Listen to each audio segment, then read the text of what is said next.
tem os chamados agrotóxicos organoclorados, você tem os organofosforados, você tem os carbamatos, os piretróides e assim por diante.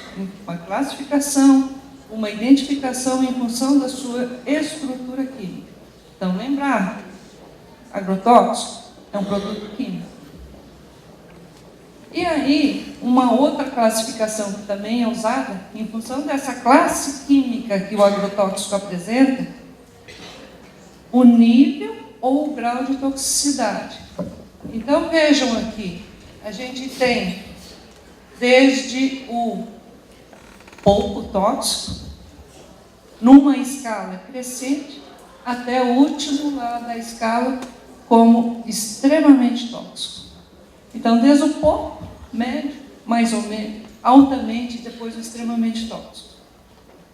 Lembrando, a cultura, segundo elemento, agrotóxico, classificado desde o menos tóxico até o mais tóxico. E aí,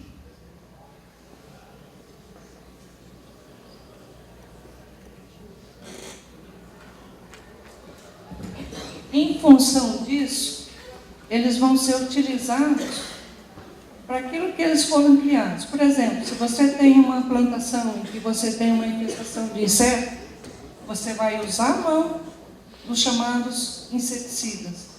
Se você tem fungos, você vai usar os fungicidas, e assim por diante. Se você tem ácaros, você vai usar o que tem essa finalidade, destruição de ácaros, ou seja, acaricidas. E assim por diante, rodenticidas, no caso de roedores. Então, na nossa experiência, o que a gente sabe? Vejam, 2 elementos, agrotóxico, cultura, classificação e as intoxicações, adiantando já um pouco, acontecendo. Principalmente pelos inseticidas e também pelos rodenticidas. Acontece com bastante frequência, mais do que a gente gostaria de estar aqui relatando. E aí, a gente precisa agora nomear o terceiro elemento, que é um organismo vivo, representado pelo homem. O que nós temos que enxergar nesse terceiro elemento? Por qual via de introdução esse produto químico vai entrar em contato com o organismo biológico? Por todas as portas de entradas possíveis. Nós vamos ter via oral, nós vamos ter pele, ou via dérmica, nós vamos ter via respiratória, ou inalatória, ou via pulmonar, e também a via ocular. Ou seja, todas as portas de introdução representadas no nosso organismo vão servir como porta de entrada para esses produtos químicos. E por que é importante a gente saber quais são as vias de introdução? Porque é a maneira que a gente também consegue identificar a intoxicação. Nós vamos ter, na prática, 2 principais portas de entrada: via oral e respiratória e dérmica. E cada uma dessas portas de entrada representa uma circunstância de intoxicação. Nós não temos só aquele indivíduo que trabalha com um agrotóxico, recebendo o agrotóxico via dérmica ou via respiratória. Nós vamos ter uma situação em que o homem, de maneira intencional, ingere esse agrotóxico. Então, na verdade, são 2 situações completamente diferentes que a gente tem aqui para identificar, para reconhecer a intoxicação.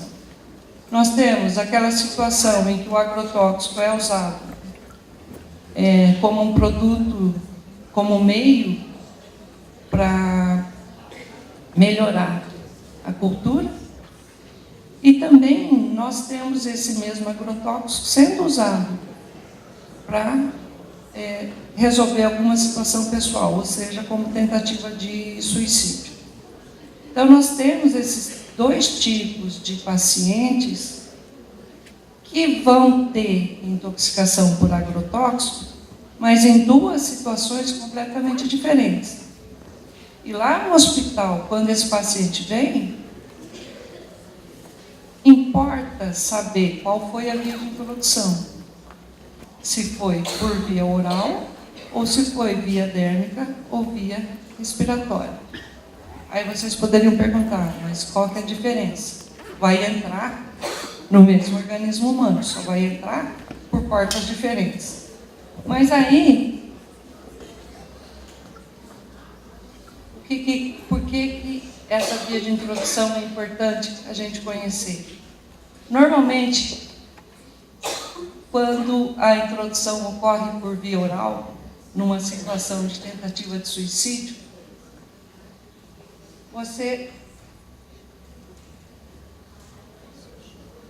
você tem rapidamente a intoxicação aguda. Ou seja, normalmente uma única exposição do agrotóxico e os sintomas aparecendo rapidamente. Então, é aquele paciente que chega no hospital, já tem uma história de que ingeriu o agrotóxico. E aí, quando ele chega lá no hospital, ele já vem com um quadro inicial de sinais e sintomas característicos. Então, na intoxicação aguda, por conta disso, fica mais fácil diagnosticar. O que é diferente quando a gente fala de intoxicação subaguda, porque ela não aparece tão rápido, os sintomas da intoxicação subaguda é mais lento e não é fácil diagnosticar. E a crônica, pior ainda, porque você tem uma situação em que, ao longo dos anos, um certo dia, um quadro típico de intoxicação por agrotóxico vai aparecer, mas que veio ao longo dos anos se desenvolvendo em algum organismo biológico, mais difícil ainda de diagnosticar.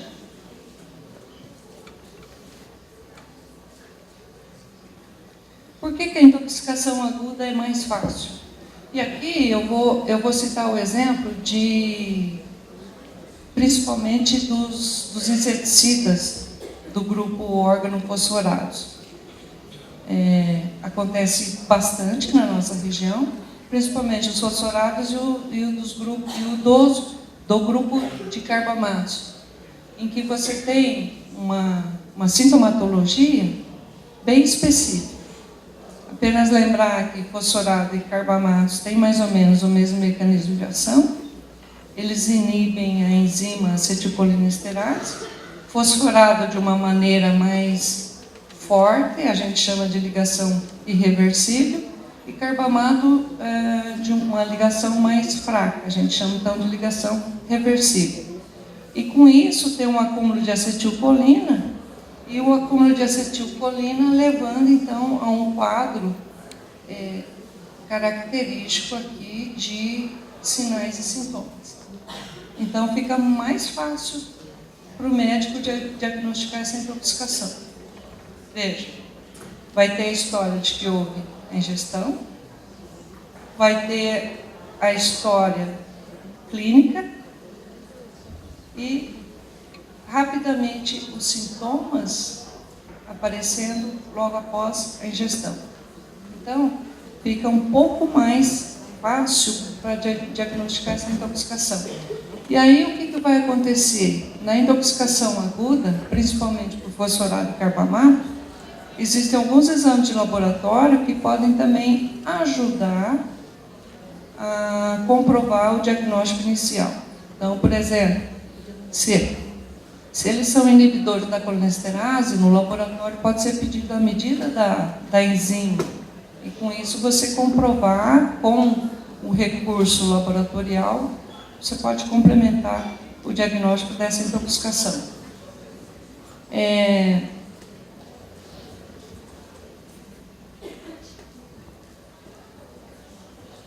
Intoxicação subaguda e crônica, mais difícil, já foi dito. Por quê? Porque demora mais. A crônica, eu vou deixar para a próxima professora, ela que vai falar mais essa abordagem crônica. Eu quero só mostrar uma questão importante em relação à intoxicação subaguda.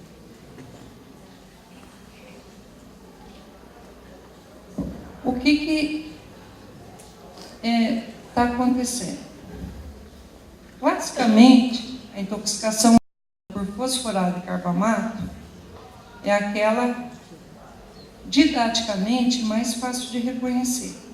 Tem um quadro clínico típico. Tem um exame de laboratório que você pode usar como ferramenta auxiliar. Ferramenta auxiliar, não é ferramenta de diagnóstico, é ferramenta auxiliar. E aí você pode também iniciar o tratamento que já é padrão e com isso ver a melhora do quadro. Então, nos livros a gente vê isso. E aí a gente vê isso também na prática acontecendo, na intoxicação aguda. Só que nos últimos anos está sendo comum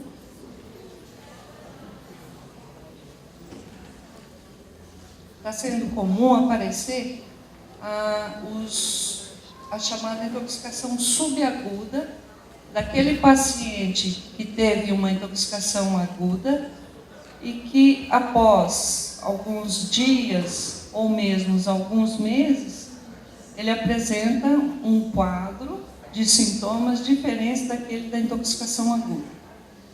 Então, tem sido chamado de intoxicação subaguda.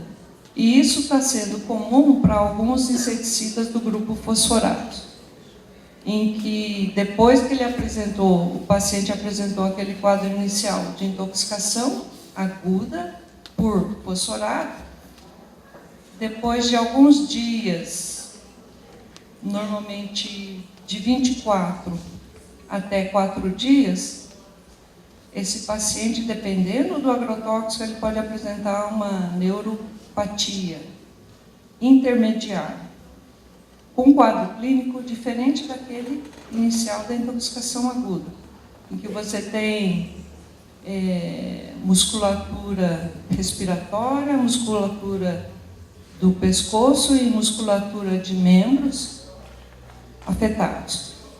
E esse mesmo paciente pode também evoluir para uma intoxicação tardia, que demora de dias até de 3 a 4 semanas, ele pode apresentar esse quadro de neurotoxicidade tardia, diferente daquele quadro inicial que motivou a ida dele no hospital. Então, o reconhecimento da intoxicação, na prática, eu vou dizer para vocês que não é fácil. A aguda é um pouco mais fácil, porque você tem aquela anamnese, você tem um quadro de sintomas típico, e você tem, assim, rapidamente esse paciente evoluindo. Na prática, quais são os fatores que vão interferir quando eu mostrei para vocês esses 3 elementos numa equação em que o resultado final vai ser intoxicação? Na prática, esses elementos, produto químico, cultura e mais o organismo biológico, pode sofrer alteração de outros fatores. Então, por exemplo, na prática, aquele paciente que teve uma intoxicação por agrotóxico, não foi só por órgão fosforado. Ele usou inseticida e usou herbicida. Então, são 2 componentes. Na prática, aquele paciente que foi atendido no hospital, ele pode ter uma comorbidade E aí? E se você já tem lesões neurológicas, renais e hepáticas causadas pelo agrotóxico, você tem que considerar também essa morbidade que o paciente já apresenta. Então, veja, aquela equação que no primeiro momento parecia simples, soma A mais B mais C igual reconhecimento da intoxicação, na prática não é assim que funciona. Por quê? N fatores vão estar associados. E aí, se você for... Aqui, eu vou...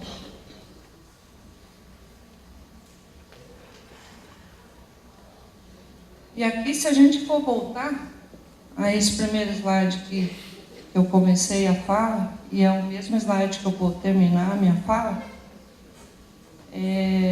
se a gente for lembrar a história da fabricação dos agrotóxicos, a gente tem que relembrar isso. Eu fiz isso quando eu preparei esses slides. Quando os agrotóxicos foram planejados pela primeira vez, eles tinham uma função importante, que era o quê? Destruir um elemento que pudesse estar prejudicando qualquer cultura. E com isso, aumentar a produção de alimentos. Essa foi a origem, porque que muitas empresas se dedicaram a produzir agrotóxicos. Essa foi a função mais importante. E aí, eu lembro também desse texto que dizia que esses agrotóxicos, isso quando se iniciou os estudos deles, esses agrotóxicos, eles teriam uma seletividade de ação específica para o órgão-alvo. Então, inseto, erva daninha, roedor, não teriam, teoricamente, um efeito tóxico para o homem. Não teriam, teoricamente, efeito para o meio ambiente. Não teriam, teoricamente, um poder de armazenamento. Essas substâncias, depois de agir no órgão-alvo, elas seriam rapidamente destruídas ou inativadas. Então, não sobraria nada dela depois de agir sobre aquele órgão-alvo. Então, se você for ver a lista de como deveria ter sido esse agrotóxico, o primeiro agrotóxico criado pelo homem, a ideia era muito boa. Seria isento de toxicidade. Seria, para o homem, seria isento de toxicidade para o meio ambiente. Ele iria atingir o órgão-alvo e depois ser inativado. E não foi o que aconteceu. Por incrível que pareça, né, um dos primeiros agrotóxicos que foi criado pelo homem, que deu muito certo, foi do grupo de clorados. Resolveu o problema da época e criou um outro problema, que estamos descobrindo não, porque isso já foi investigado, mas nós vamos ter que encontrar uma solução. Organoclorados tem, além de destruir o órgão-alvo, ele fica depositado, seja no órgão-alvo nocivo para a lavoura, seja no órgão biológico que aplicou esse agrotóxico, e seja também no meio ambiente. Ele fica armazenado. E o grau de inativação química dele é muito alto. Tempo de meia-vida, 20 a 40 anos, dependendo do produto. 20 a 40 anos, não são 20 dias, não são 40 dias, 20 a 40 anos. Tempo de meia-vida. Quer dizer, tempo que leva para diminuir a metade daquela quantidade. E foi assim. Tá? Então, na prática vai ficar? Uma boa anamnese na intoxicação aguda, uma boa anamnese, o olhar treinado daquele profissional de saúde e de toda a sua equipe para enxergar os sinais e sintomas. Que agora, nos dias de hoje, esses sinais e sintomas já não são mais tão claros quanto os livros trazem, não são, por esses N fatores que eu coloquei para vocês. E aí, quando possível, usar a ferramenta laboratorial e iniciar o tratamento. Só para a aguda. A subaguda vem aparecendo, há muitos relatos, e com muitas complicações, principalmente a de diagnosticar e de fazer a relação quadro clínico apresentado com o uso de agrotóxicos. E a crônica eu vou deixar aqui para a professora Carla iniciar a fala. Obrigada.